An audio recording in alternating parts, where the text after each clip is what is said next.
បងអរអរគ្នាឥឡូវខ្ញុំជួបអ្នកភ្លេងបាទខាងក្រោយនៅកូនកបហើយអ្នកភ្លេងគេទៅគាត់ថតចឹងបើបាត់ផ្សោតប៉ុន្មានឆ្នាំហី5ឆ្នាំណាចេញរលុយតាំងពីអាយុប៉ុន្មាន6ឆ្នាំរៀនភ្លាមដើរវាយភ្លេងភ្លាមហ្មងបាទអូឥឡូវសុំស្ដាប់ដៃស្គរមួយមើលបានអត់បានតែឥឡូវទៅយកស្គរមកតា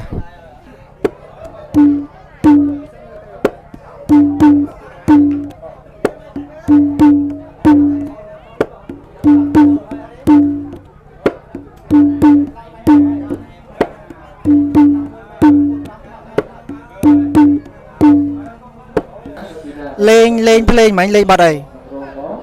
ចៅព្រាមហើយគិតថាសំលុយពីអង្គការយកទៅសំលុយដើម្បីភ្លេងរហងៃហ្នឹងណាសល់លុយពីអង្គការយកធ្វើអីយកចាយហើយ1រោងម៉ាន30000ចុះបាត់ច្រើនជាបងទេ1រោង